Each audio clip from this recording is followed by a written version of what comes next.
We'll let that do that. Well, Sláinte, part 2 of the evening, and welcome anyone who's coming back from the previous session. So thanks again to Matt Healy and Boan Distillery. And now we have Peter Bignell, Belgrove Distillery in Tasmania, Australia, other side of the planet, other side of the time zone, because at the moment we're here at 10:30 here in Belfast. And over there is what, 7:30 in the evening? In the morning, sorry, 7:30 in the morning. Yes. Yes. You're up early. You're up early, Peter, and welcome. Yeah. Well, I've got 2 employees, and they started at 7:30. One's here, the other one's a little bit late by the look of it, or maybe just on time. I'm hearing just coming. New car coming. Whip them into shape. Don't be late. Don't turn up late. You know what I mean? Yeah. Brilliant. So there you go. Evening from the guys. Gareth, Will, and Liam's in already. Listen. This is slight change to the norm. Normally I only do one session, but I was off last Wednesday, Peter, and people were being very, very nice to me. They thought I'd done something wrong. Oh, no, I hadn't done anything wrong. I was just having my kitchen. I was having my kitchen looked at so I could refit it, and the guy just kept me going a little bit longer, so I actually missed the session.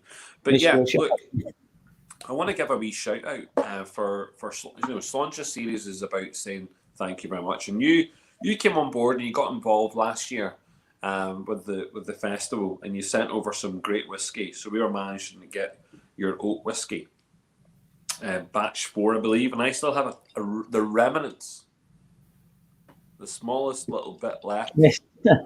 From the actual event itself, and I tell you what, it's just priceless.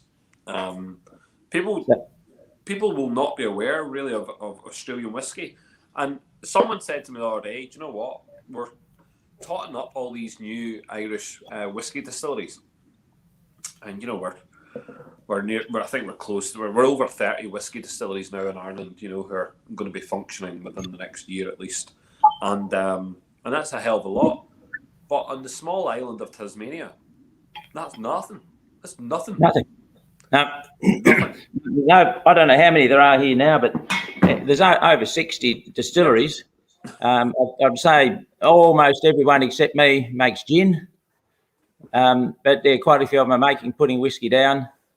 Most of them be putting whiskey away. Yeah, that's just remarkable. And we've only got our population here is only 500,000, and 60 distilleries.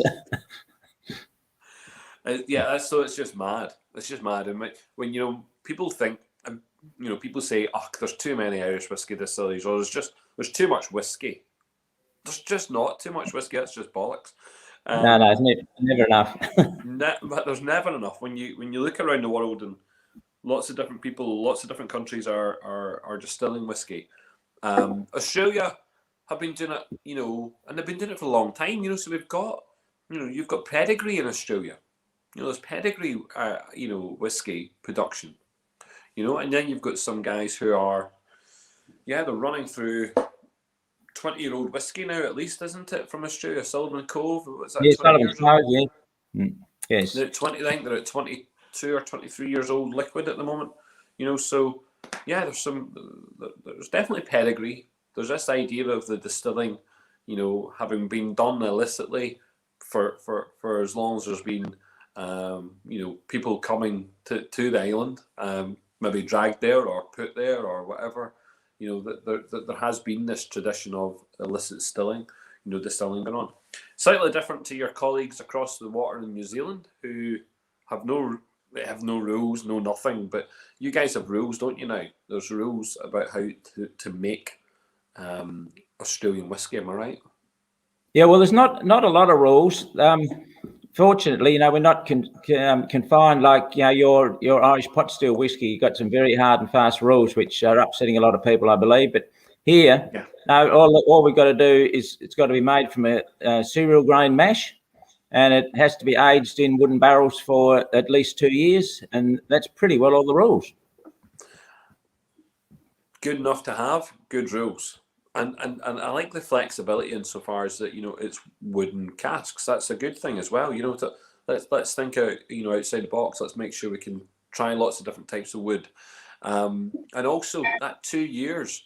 How many people are releasing Australian whiskey at 2 years, or are people waiting? Do they wait the 3, 4?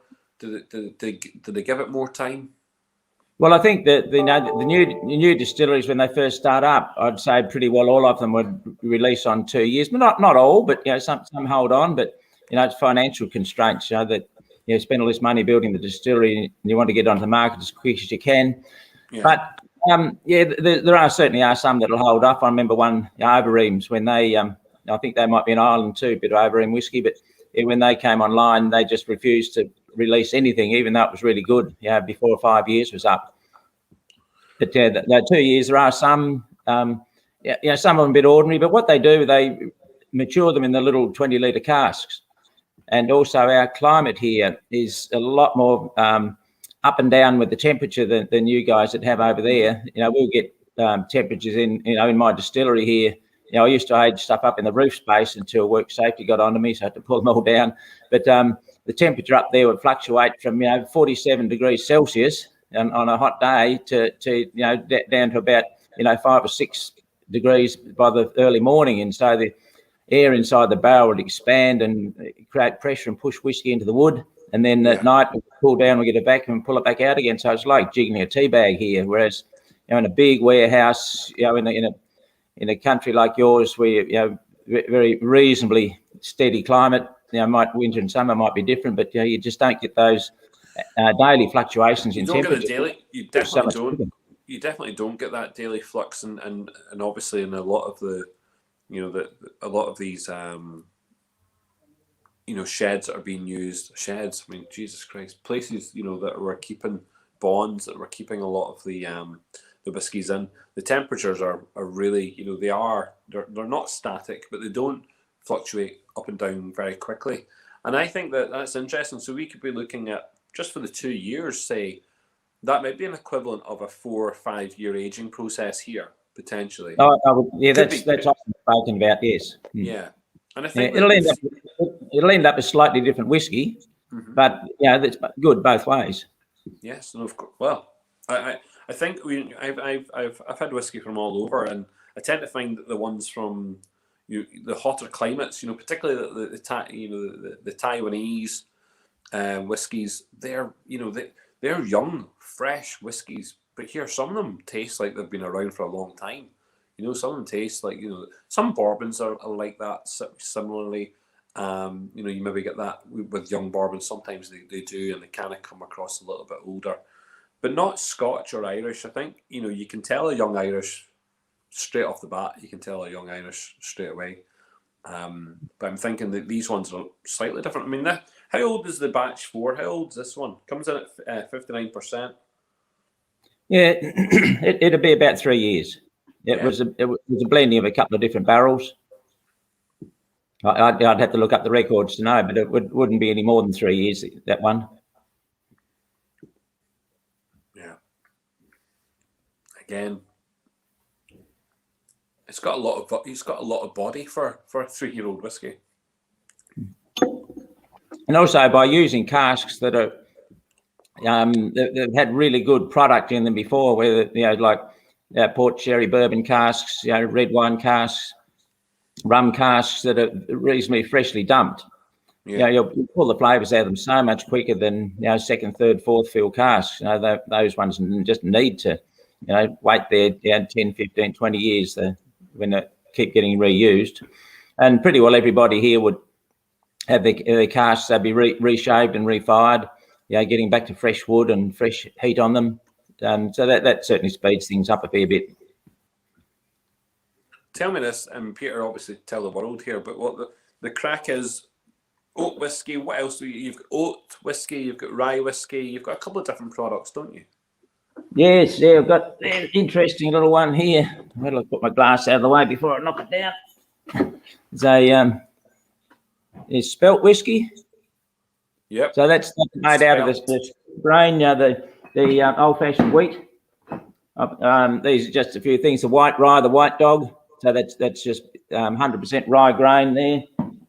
And the one I'm on just now, that the oat whiskey. You might have seen it earlier, but oat whiskey batch 5. So you've got the batch 4 there. This only came out yesterday, so it's brand spanking new, that one. Oh yeah. So that some of that's heading your way. What's his name? Bart. There's Bart in a whiskey club there. I can't think of his last name. He's ordered some of those. There's there's some nose to this oat whiskey. I mean, what barrels?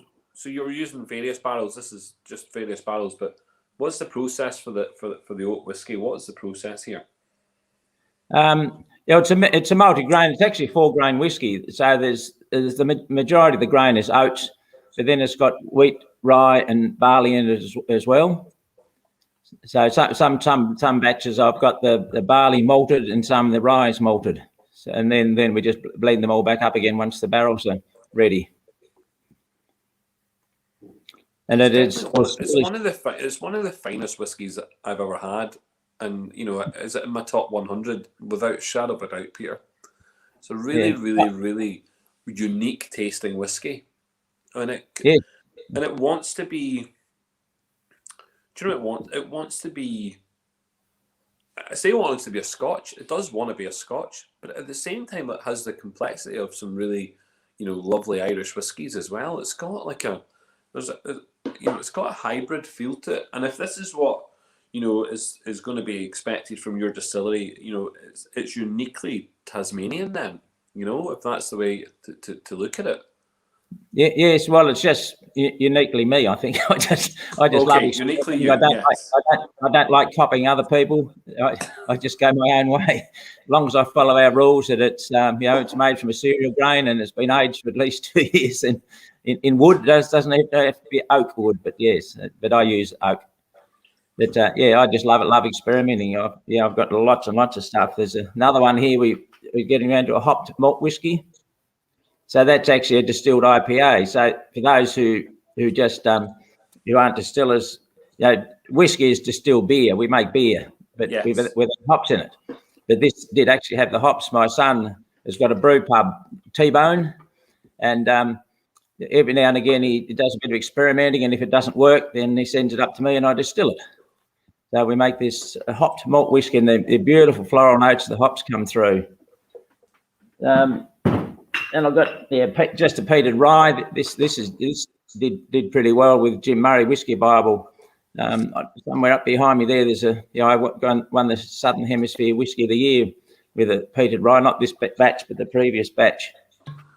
But if anybody likes smoky whiskies, then the peated rye, that's one thing. But this one here, I might have talked to you about it before. Is that in focus? I can't see. No, it's out of focus slightly. It's just the light. That's better. Bogan Burnout, heavily peated malt spirit. There you go.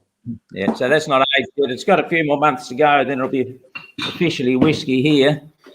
But that's my attempt at making the heaviest peated, smokiest whiskey in the world.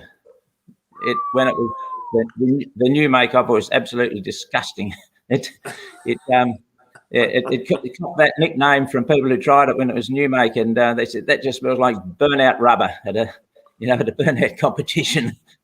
I presume burnout means the same thing to you guys, does it? Yes, people it doing does. Yes. It does. Bogan. I don't know what you guys call bogans. It's something else. There's Look, I don't know about bogan. I'm not too sure. I don't know if I would use that in any context. I don't know how you call them. Almost like delinquent youth who go around. Oh yeah, we have them. They're called Slicks, Spies, Neds. There's loads of you see of what you would call them. Yep. Anyway, it's a similar type of thing. I don't know if I'm quite right with the definition, but anyway, that'll do. There's Peter's asking a good question. What's the story behind you and Cologne Distillery? You're mentioned many times by Brendan. So what happened there? What did you do to Brendan when he was in Australia? What did you do? Yeah, well, Brendan was working here in Australia, in Sydney, and I don't think he had any intention of anything to do with distilling. And he came down to Tasmania for a bit of holiday, and he called in to see me, and I showed him around the place, and he just fell in love with the idea of going home and giving up his architecture and building a distillery. So I think that Right. I was the main influence for him starting up. And we've kept in touch, and he was almost emailing me and texting me, what do I do here, what do I do there? And so I gave him a fair bit of advice along the way. And then I was in London 2 years ago, roughly, and I went over to Isla, and then I got in touch with him. And in fact, I invited him to a conference in London and got him a ticket to the conference in London from the Whiskey Magazine conference, Icons of Whiskey. And anyway, I went over to Ireland, and he showed me around the place, showed me his distillery, and did a bit of a tour around. Ended up down in Dublin, where I flew out of there a couple of days later. That's brilliant, because I think so. If we have you to blame for probably one of the most, I suppose, yes, it's new, but it's innovative. It's fresh. Cologne Distillery is a breath of fresh air in the Irish whiskey industry. That small, flame fed stills. It's wanting to make sure that it goes back to these types of old mash bills, but at the same time creating its own new kind of mash bills, and pushing the boundaries. So at the moment, producing what they are classifying as legal pot still, and potentially not legal pot still, and we're getting a lovely picture of what he's doing. And if we can credit that to you, that's great. Well, I think that's absolutely brilliant, because it's nice to see that. And you know what? It's a very strange thing. Someone who is in a really good profession. Let's not beat around the bush. Architects are always in demand, and that they're always going to have a good job. But to go directly from architecture straight into into distilling, as it were, it's a random move, bold move. But he seems to be enjoying himself. He really has got this.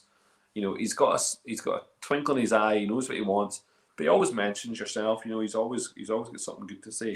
But there's another distillery in Yorkshire, Cooper King Distillery.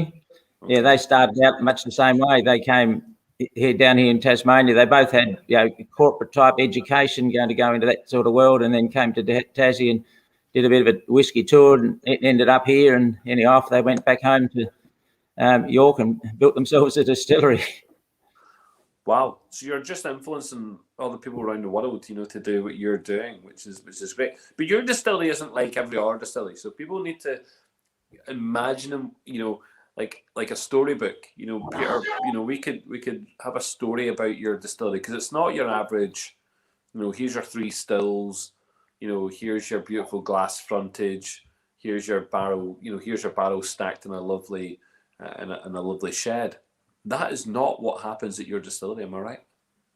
That's not what happens at the moment, but I'm a bit scared that things are going to have to change, because WorkSafe, they come around work sites and check out that you're being safe, and they're absolutely terrified of ethanol and ethanol fumes. And yes. They said, you can't have people walking within 3 meters of your barrels, and you need bundling, and you need signage, and you need glass walls, and I don't know what's going to happen. I'm just... Yeah, but this has been going on for about 3 weeks now, so I just don't know where this thing's going to end up. Yeah, we might have to change. Well, do you know what? I mean, we're all for health and safety. I think everyone wants everyone to be safe and healthy, but it's a working distillery. I mean, that's the way it's a working distillery, and you put your all into it. Yes, and sometimes sometimes the powers that be need to support you in that respect, rather than just being like, here, can I do that? You can't do this. You can't do that. They want to be supportive, and so they should be very supportive of you. Yes, safety is certainly a very, very important thing. But the amount of extra work they want me to do to increase the safety level by a tiny little bit, and it's just ridiculous the amount we've got to do. But it's legislated, and we have to do it. But I'm hoping there's ways around by proving that we're safe. We've been here 11 years now and haven't had an accident. Nobody's even used as much as a Band-Aid here. Yeah. So, and we're always looking out for things that could be dangerous and improving things. And, I don't know I don't know where we're going. I'm a little bit frustrated about it right at the moment, but there's rules there, and unfortunately we have to follow them. But, what's your So I mean, at the moment, everything is kind of, you're on the one site at the moment. You know, so everyone's at the. Am I right in saying that everyone's in the one site? So where's your casks? Where's your casks in relation to your stills? Oh, everywhere. Yeah. There's little. It's an old farm sheds, old farm steadings. I don't know what you call them over there, but Yes. old stone buildings. And there's a still up one end, and then the old horse stables.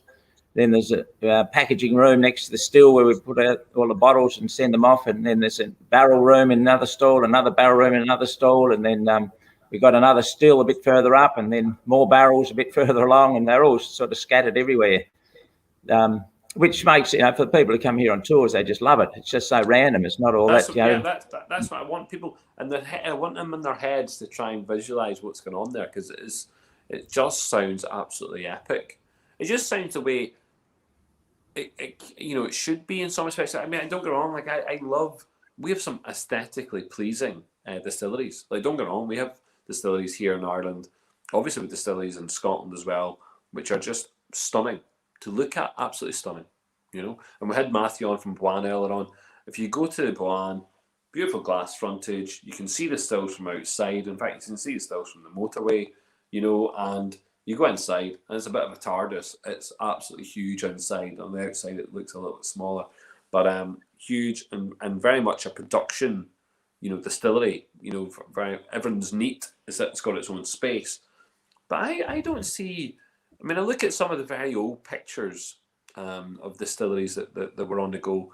Some of them were very small, very, very, very, very cluttered in some respects. I'm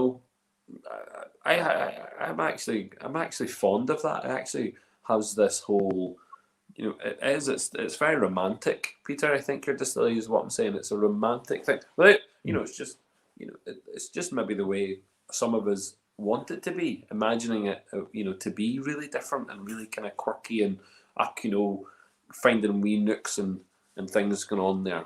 That's exactly how it is now. And I get this visitor's book here. Occasionally people will sign that and write comments, and there's people who say this is the best distillery tour, most fun that I've been in all the world. They've been to a lot of distilleries. Quite often get that type of comment. That I'm afraid it might be going to change a bit. But if I can have my way, I'll keep it a little bit like it is now. I must admit, we did get a bit cluttered here a little while ago, and we've tied it all up a bit again now. But we just sort of ran out of space to store all the barrels. But we do the best to try and keep it safe. And if it looks a little bit dangerous, well, that's even safer because people take a bit more care. True. Have you got much? I'm going to think. Have you got much land? Can you store the barrels underground? Have you got the ability to dig into the earth there and store underground? Easy. But no, I don't think underground storage is what I want, though, because you get the temperature is too steady then, and it takes a lot longer to mature. Yeah, we had this conversation with the guys from India, and they were saying that they dig in. Oh, yes, because they got such a high temperature. And I think I've heard that they lose something like 20-25% angel share. Yeah. They leave it above the ground. So they got to get a bit more stable temperature. So, I'm just thinking sometimes that, being just a little bit more, savvy about your piece of land and what you could do there and stuff. A lot of people, surely all of our, warehousing is above ground, and it's all in racks, and it's all up in the air. But I think interestingly enough, bringing it down into the ground could be good. Flying the flag for Tasmania, of course he is. Should be supported, indeed. Yeah, and you need to be sure, Liam. Pouring a dram at this morning. I don't think Peter's going to be having a wee drink at this time of the morning. He's got work to do. He's got to go and pick up some gas. He's got welding to do. Oat whiskey. That's breakfast whiskey, isn't it? Rolled oats for breakfast porridge. That's what I'm on oat whiskey at the moment. Yep.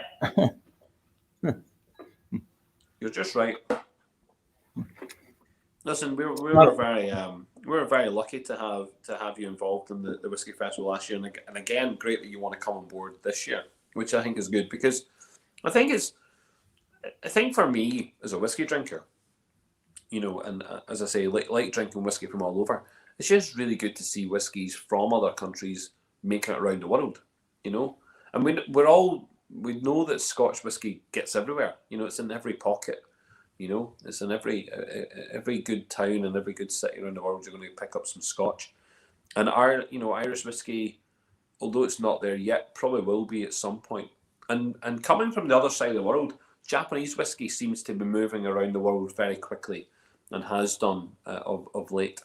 And now we're starting to see Australian whiskey coming into European markets also. And I think that it'll be nice to see your product hitting the shelves. But I take it sometimes it's to do with quantity. Maybe you don't have. That's it. Yes. Yeah. So maybe you don't have enough of it. Yeah. Yep. Yeah. I've got a reasonable stock here. Nothing like some of the bigger ones, of course. But I've got quite a bit of mature whiskey here. But I've got interest in Canada, USA. I've got a small order to go to Japan any day. Got Chinese. I did have quite a big contract to go to China, but that fell through when the COVID hit them. But I've got some new people interested now in China here a few days ago. And then I did have a Scottish importer pretty keen. Then he decided to pull the pin for the while because of the COVID. A bit hard to launch it. And you guys, so Brendan there, he's I'm trying to get myself sorted out to work out what I got for him to some oat and some rye in bulk. So he's going to. He and a few friends are going to do an independent bottling of it. Yeah, he's. I don't think he's told anyone that. So if he's on tonight, pure which is great, which is perfectly fine. I think that's good. Exclusive information there.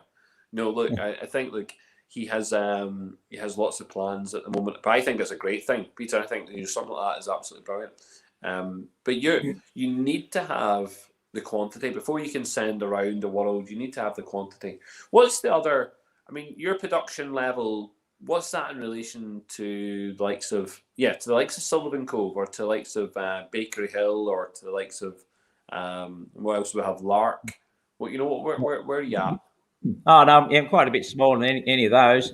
Excuse me, we do about a 200 litre barrel a week. So like the others are doing it, much more than that. Yes. Yeah, not huge amounts, but they do a fair bit more. Okay, so you're running out a cask a week ish, and then that's not a yearly production rate, is it? You'll be less than that for the year. Less than that for the year. So although I've got a new still that's got to get installed, but all this work safe thing's going to hold that up a little bit. But yeah, well, we'll end up putting out three barrels a week once this new setup's going. Brilliant. That'll be good. That'll take you to a different level. What's the community like there? The community that we have in Tasmania, very close knit. There was a fire recently. A lot of people showing support for the distillery there. How did they get on? Yes, there was a fire in a distillery just up the road from me here that some of you may not have heard about. But yeah, the distillery itself got burnt down, and the young bloke that was in the middle of the fire, he got quite badly burnt. In fact, for a start, they thought he wasn't going to live. They might have a week or so and he would die. Then it spread out to 2 weeks and a month. And then they said he was going to be in hospital till September this year. And he's been home a couple of weeks already. So he recovered really, really quickly, fortunately. But the distillery, I think, is well on the way to being rebuilt. Fortunately, the bond storage was in a separate building. So it was the distillery production facility that got severely damaged, and to basically get pulled out and start again. That's well, yeah. I mean, God, obviously glad that the wee fella isn't dead and he's recovering. So absolutely, that's good news. And it's also good news that the distillery still wants to do it. Wants to go back onto track and get back making whiskey. So that was a pretty big concern. They had some pretty big stills there that only been, I think the new stills had only been in operation for less than a year. And they started out quite small and then decided, even before they had their first whiskey released, that this is what they wanted to do. So the huge investment, some pretty big stills in there. And unfortunately, it's all gone. But anyway, they had good insurance and they're starting all over again. And they were flame fed stills, weren't they? Yes. Yeah. I know what happened. I don't quite understand why it happens. I think I know why, but it's not up to me to say. But no, of course. The report will eventually come out. Yeah. No, but here, flame filled still, and there's only so many around the world that are doing that. There's not that many people who are going for the flame fed stills. Yeah, that might be part of my problem with the WorkSafe people is getting my flame fed stills approved. I don't think they're a problem at all. I think in some ways they're actually safer than an electric still, because they consume any fumes that are in the air, any vapors. Mm-hmm. The big problem we have to watch out is we don't have a spill of liquid around. Then we're in big trouble. But it's just the fumes aren't an issue at all. But I've been thinking seriously about it. Got to get some engineers onto it to work out design so to make the flame fed very, very safe. Yeah, well, I'm sure. Look, I'm sure you'll definitely get that resolved. There was I came across something really funny. I don't know who had pointed me in the right direction, but they said that you had met Gordon Ramsay. Now, I thought that was absolute bullshit. I'll be honest. I was like, nah, that's just crap. There's no way Peter Bignell has met Gordon Ramsay. But you did. Gordon Ramsay came to you. Is that what happened? Well, see that in the background there. Where are we? Yep. There you go. Unbelievable. Gordon Ramsay. There we are. That's brilliant. That's absolutely brilliant. Well, how did that come about? How did that come about? How did Gordon Ramsay come to Tasmania? He's got a film crew that go out and do looking for interesting stories, and he's got a show called Uncharted, and so he goes to very, very much out of the way places. So we did a little show off at an island off the coast of New Zealand, and they had to climb trees and fight off snakes and catch eels by hand and go diving and things like that. And not in this sterile kitchen where he abuses everybody. It's quite a different show. Yeah, Uncharted. And his mind has heard about me with my the holy shit rye whiskey. So there was a rye whiskey I smoked by burning sheep dung instead of peat. So he heard about that, and then so the guys that run his show for him, they got in touch with me. He said, "Yeah, can we bring him down and do a show there? And can you give him a dirty job?" I said, "Yeah, easily." So, but it took a wheelbarrow and a shovel down to the shearing shed where my sheep spend a bit of time in there, and underneath the floors, all the dried shit. And so he had to shovel all the shit into the barrow and wheel it up and into the smoker. And you made Gordon Ramsay shovel shit. Yes, that's unfrickin'. Do you know what? Frickin' fair play to you, Peter. Fair frickin' play to you. That's unbelievable. And I don't know, but I mean, look, he's a Glaswegian. Gordon Ramsay's Glaswegian. Yeah. He's a good guy. He's good banter. Like, I know he comes across a bit of an asshole sometimes, but he's actually good crack. There's no doubt he's good crack. I'm sure he would appreciate it actually. What you were doing down there. But yeah, for that alone, you have legendary status. The fact that you turned Brendan Carty into a distiller. 1, 2. You've met Gordon Ramsay. You could give up. You could hang your hat somewhere now. That's you done. You've done it. You've done everything you had to do in life. Yeah, I just sometimes think, how the hell did I get where I did? I just go with the flow. Let things happen, and just being. I think it's probably my creative mind. I've got a science mind and a creative mind that they're both, and by having that double sort of brain, it helps a lot. I've got a bad habit of never finishing a project, so I'll start on something and never quite finish it. But anyway, I'll get it to a stage where, I love it. I love it where we're up to, and I want to do something else now. So off I go and do something else. So right at the moment, I'm making whiskey, but I get one variety of whiskey done. It's good. We win a few awards with it, and I think, right, okay, done that, on to something else. And every now and again, I turn around and head back to my old projects again. And then find new ones, and there's a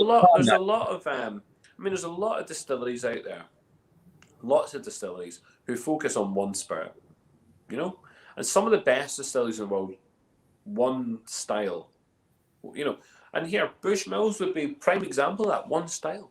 Really, let's be honest. We've got the blends, and we can talk about that, but the one style, and yet mixing it up with the casks. We get some great products, and yet there's you sitting there with you've showed me 7, I think, if I counted that right, 7 or 8 different styles that you just showed me. You know? Yeah, there's a few more than that even. So yeah. So that in itself is super impressive.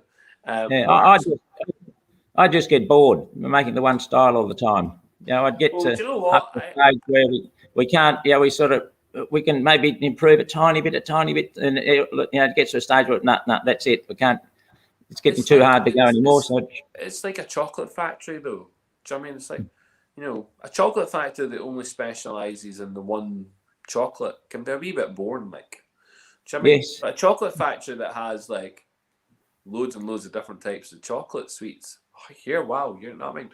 You're not gonna be bored of it. I'm gonna keep coming back. So I'm gonna keep coming back to Belgrove month after month to look for the next one, to taste the next one.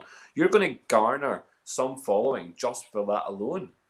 It's a little bit like some people having these single cask, offerings. Well, that's what you've got, really. You've got these single casks, or maybe a slightly larger production run, but that's really all about that's what it is. And they're all different. They're all unique. And moving into different batches. So the oak whiskey's on batch 5, as you said. So you're still thinking, my oak whiskey is really good. Got to keep at that. Let's go into another batch run. Mark's got a good question though. How does the TASI temperature variations affect the fermentation? And how much impact does it have on the flavour profiles of your whiskey, if any? Yeah, certainly the temperature. Summer, winter temperatures affect it.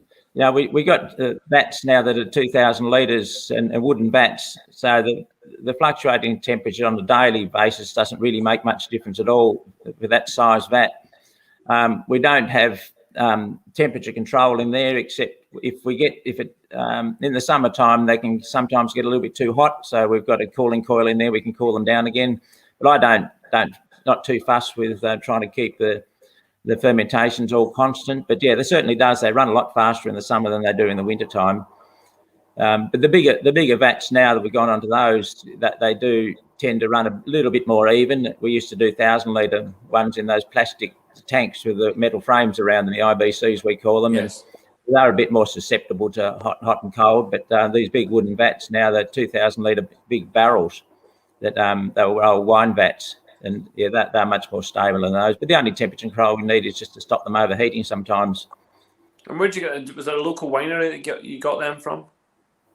On the mainland of Australia, I'm on the little island of Tasmania, who don't realise, just down the southeast corner of Australia. But yeah, South Australia, which is the middle of Australia, and the southern end of the southern part of the middle of Australia, South Australia. That's big wine country, is it? Sorry. Shiraz country. Yeah. Well, winemaking country. Yes, winemaking and they used to do a lot of brandy in that area as well. But these old wooden vats there that they've stored wine in for hundreds of years, I think 120 years. These ones I've got, Jesus. And eventually they're not suitable for wine anymore, and then they sell them off or chuck them outside. And I've got 4 of them now, so I'll get them here. And one out of the 4 was small enough to squeeze in through the door of the distillery, but all the other ones I had to actually pull them to pieces and get them sent down flat packed, and then put them together once I got them inside. Which is a bit of fun, putting them back together. You could have made an extension onto the shed. Yeah, the one I'm in now is a big stone shed, so I didn't want to alter that. Big thick stone walls, and the door wasn't big enough to get the 3 of the vats in. Yeah. But it was fun putting the ball back together again. Anyway, it's like a deck of cards. You're standing all the staves up, and then all of a sudden one falls, and then the next one falls, and they'll fall down again. And it's not like a little barrel where you can sort of hold everything. No, these things are huge. Yeah. Tell me this though, Peter. You don't just make whiskey. You enjoy drinking whiskey. So you have various whiskey bottles behind you. I can see some Japanese stuff above your right hand side. Yeah, I can see that. And so do you take inspiration from any other whiskies out there? Is it whiskey inspiration, or is it just for personal taste and really just because you want to drink and have a bit of crack? It's just for me to to taste and train my taste buds to sort of know what's good and what's not good, and all the different styles of things, and just to know what whiskey is. It's self-education, and it's all tax deductible too, business expense, which is great. Yes, A few more up there. Oh, the light's probably not quite so good. No, you've got a great collection. Yep. And the thing is, you're all you're dipping in and you're having a wee taste of it all. So it's not, these are open bottles. That's not your retirement fund there. They're open bottles and you're drinking. No, everything's open. Yes. Yeah, you're spot on. So I met Brendan, not Brendan Carty, different Brendan. So you've got two guys working down there as well. People they're learning from you just now, Peter, because I think we'd had this conversation before, which is I'm really intrigued, about people they have a craft, and you have a craft and you have this ability to make your whiskies, but you want to see that craft being passed on to the new generation. So do you have people who want to come in there? Do you have people who want to, to help you run Belgrove, make it a global success, even though it maybe doesn't have that production run yet, that maybe it gets, longevity, that it's got longer to go. Yes, yeah. Well, there's sort of two lots of people we're talking about there. Some I just educate. I used to have a program where the backpackers used to come to Australia, from the UK and Europe and places like that. They used to come down here, and if they worked for 3 months in a rural area, then they could extend their visa for another year. It's pretty hard to get into Australia and stay here other than just a tourist. So if they worked in the rural area, so this was a rural area here, we grow our own grain, and so that qualified, and so they'd come here for 3 months, and I basically trained them up. I don't know why I did it really, because but by it took a lot of my time in 3 months to show them how to do everything, and be safe, of course, as well. And then the 3 months had come up, and off they go somewhere else. And I ran through quite a few like that. A few of those actually ended up back in the whiskey industry again, which I'm sort of thankful that happened. This one of the guys who was working in here is in Milroy's in London now, works in the bar there, and another guy who was here, he went away for a while and came back and is working at Sullivan's Cove. Oh, he was. No, that's right. He's moved on again from Sullivan's Cove now. But there's a few of them that ended up back in the industry again. But then I do have investors from time to time who come to me and say, "Oh, we want to invest in the business." But I just love doing everything myself. Very much hands on. But I am now seriously considering. Well, I think the investment opportunity now is to make sure that you've got, you've got those rack houses, that you've got those, kind of storage facilities that you're going to need going forward. The more you produce, so you're probably going to need investment in that respect. But I think I think that's very commendable. Supporting young people coming through, and for their own selfish reasons, they wanted to stay in Australia, no doubt, but and maybe taking advantage of the situation. But such a great thing for you to impart any knowledge. I just think it's great. I genuinely do. I think it's a lovely thing. I think there's a lot of people out there. In fact, I know lots of people who would love to be in the industry, and they'll never get in the industry. They'll never have that opportunity. Never get there. You know what I mean? And for those that are very lucky to get into the industry, to work within it, to gain hands-on practical experience, it's invaluable. There's a lot of people who just can't break into that. So the fact that you've given some to so many people already. What's the question that popped on the screen there, which is, what is your favourite Irish whiskey? Apart from Cologne, you're not allowed to say Cologne. But what's your favourite? Stephen wants to know what your favourite Irish whiskey is. I can tell you what my least favourite one is, but I better not. No, you can say that if you really want to offend someone, you can. Oh dear. Crikey, there's so many. My favourite changes from day to day. People say, "What's your favourite whiskey?" Well, I don't have one. In the morning it might be one, in the afternoon it's something else. No, I think you're spot on there, because I would answer very similar. I don't have a favourite anymore. It's it's about genuinely is about the amount of whiskies, and you continuously taste them to get a better idea, a better understanding, and then you may prefer one more than the other the next day, or even the same day, depending on when you're drinking it. You know, this should be easier to answer though. So, what's your favourite mash bill? Well, actually, right, just every now and again, it's just a straight single malt whiskey mash bill. They're just straight malted barley. Now, the smells that come out of there are just beautiful. But if I'm sure that if I was making single malt whiskey all the time, my favourite one would be my sour mash rye whiskey. It's just that, I love to be different. Love tasting, smelling, doing different things all the time. And so when we occasionally do it, just a single malt mash, it is so interesting, so different that I just love it. And distilling it, I love it because it's just so different. But it's either that and the just the standard rye. The way we get this sour mashing, we get a wild ferment happening.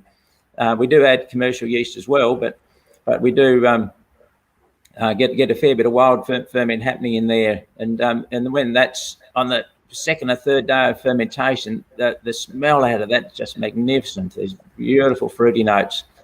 And so between the sour mash rye and the single malt, between those, they're just lovely extremes of flavours, and that's what I love. Or the smells more than anything. Yep.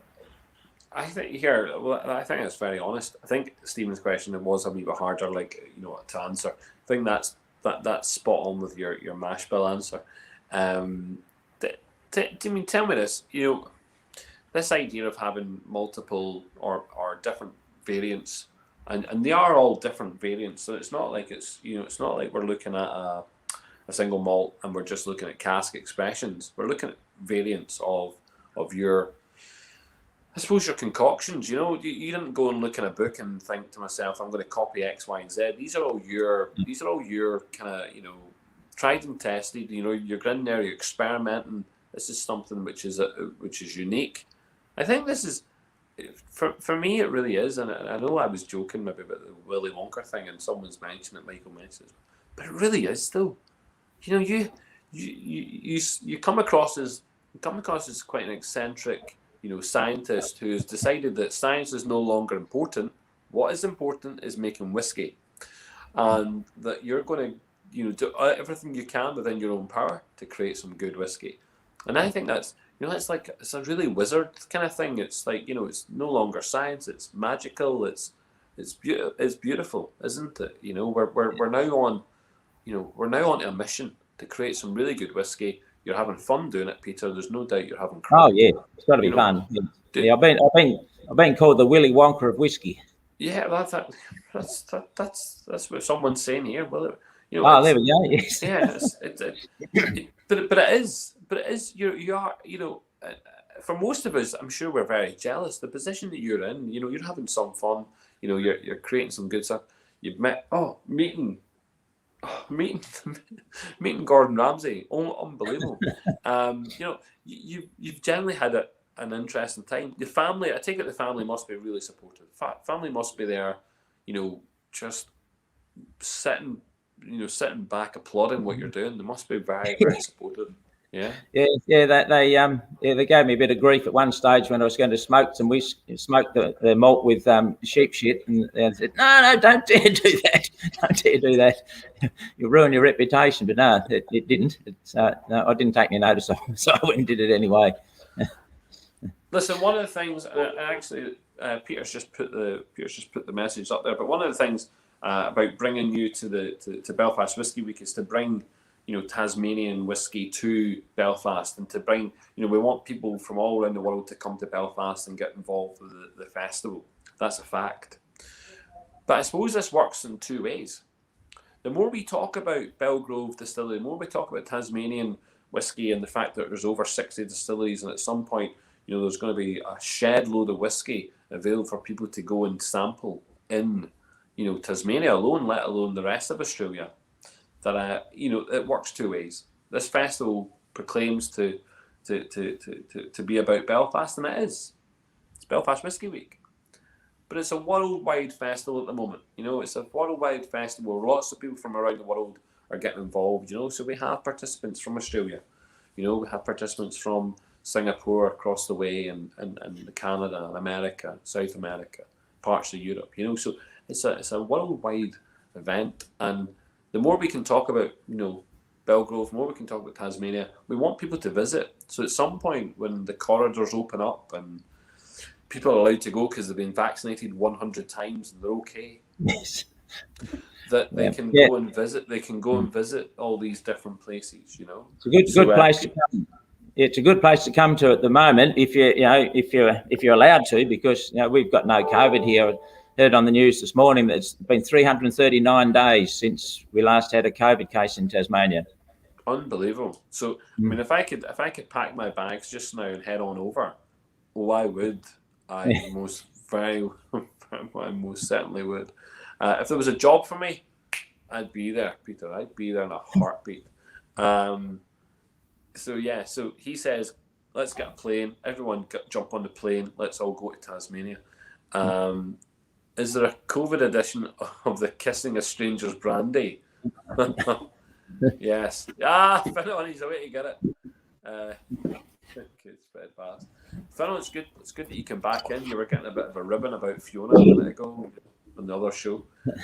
What have you got? So yes, he said, is there a COVID edition of the Kissing a Stranger's brandy? Yeah, okay. Well, this one here came out before the COVID.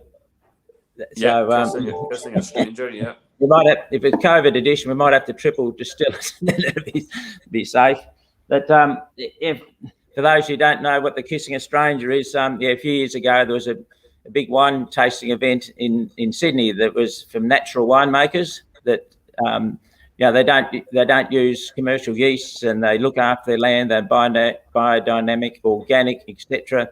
And a lot of my ethics are much the same. So I got invited to their event to show off my whiskies. And I pointed out to them that most of the wine that went to that event would actually be tipped out and spat out, because if you want to go and taste 50, 60 different wines, then you don't drink very much of it at all. And most of it gets tipped out into the spittoons. And so we organised the next year, went up there to collect all those spittoons, and we got 600 litres. And then we took them to a little distillery right near the event, instead of wasting fuel to cart it all the way back to Tasmania, and we distilled it. Took it back the next year to sold it back to the people that spat it out the year before. It was just a fundraising thing. We raised some money for an Aboriginal community, and but then we did it the next year, and we got 500 litres the next year. The people must have been either drunk a little bit more, or the people were a little bit lighter with their paws. And then there was another event in Paris, in France, that very, very similar event, and they invited me over to Paris to do the same thing again there. And we got another litres from an event in Paris, and it was a bit hard to find a distillery over there that was prepared to put these spit wines through their still, but eventually found one down in Lyon, about 600 kilometres south of Paris, and carted it all down there and distilled it. So we ended up with French Kissing a Stranger from there. But I just love doing fun things like that, and it's not really set out to create attention, but they do. I had interviews all around the world about that Kissing a Stranger one. It really does cause like a fuss, because I think for the layperson, Peter, will be going, I'm not drinking someone else's spat out. I ain't doing that. Well, it goes to a distilling process. So you take all of that and you reconstitute it back into high-end alcohol, high-end ABVs, and take it from there, don't you? It's double distilled. You can distill a lot of things. I'm not sure what you can't distill specifically, but you can distill a lot of things. Yes. Yeah, well, I've been distilling. We'd had some nasty bushfires down here, a few summers ago, and in our grape growing areas, the vines, the grapes all got smoke contaminated, and so a lot of the vineyards didn't even pick their grapes, because there was just wine made from smoke tainted grapes is terrible stuff. Mm-hmm. And so I said to one of the wineries that I know, I said, oh, how about making some wine with it, and I'll distill it, and we'll turn it into a slightly smoky brandy. And it's tasting pretty good. And I did that two years ago, and then last year there's some people up in New South Wales they did the same, and then I did a bit of research and found out that people have been doing it in California for a few years earlier than that. But it's just a waste product that was otherwise going to get tipped out, and I just love doing that. I just hate waste. Because that's not the same as the fire damage there is natural fire damage to a natural crop. Yes, so it's not it's not like fire damage to a house, and there's plastics and there's metals and there's all these poisonous gases. We're talking about a natural fire. So actually, really, just eucalypt forest and grasslands that are burning. Yes, not factories burning down. No. So interesting enough, that is an interesting byproduct of a natural disaster. Interesting. Wow, I'd like to try that. I think that'd be my kind of smoky brandy. Yes, it's only very gently smoked, but it is a tiny hint of it in there. I wonder. I would. Do you know what I really like? There's a place over in Scotland, and they have it's like fruit wines. I like fruit wines, so strawberry wine or hedgerow wines. I like that kind of stuff. I'd be interested smoked, so burnt strawberries. Back in there, you could create that for me. We'll just burn some. A few years ago, before I got into distilling, I did grow a lot of strawberries. I had a strawberry runner nursery, just growing the plants, which I'd sell all around Australia to commercial fruit growers. But sometimes parts of the year we used to have a massive amount of fruit, and people who worked for me, they'd have strawberry fights. There were that many strawberries about, and that which could have done it back in those days. But I don't know. I'm just over strawberries, really. I've tasted wines made out of strawberries, and I'm just over it. Over the strawberries, I do. I mean, I like strawberry wine. I'll be honest, but there's something about those red fruits, strawberries, raspberries, cherries.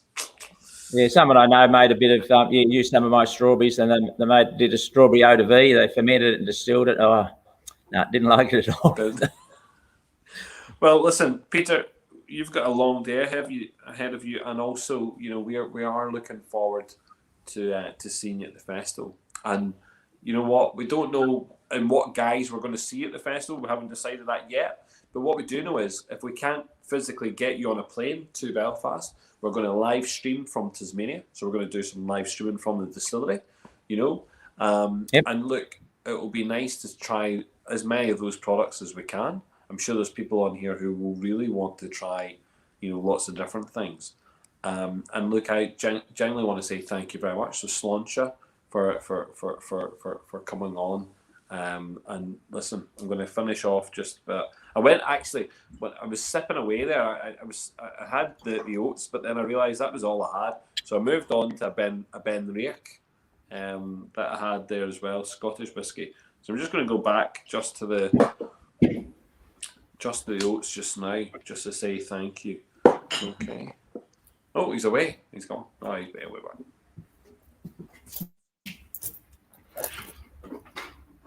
Yes. What's that one? The 17-year-old. Okay, here. This is 17 years.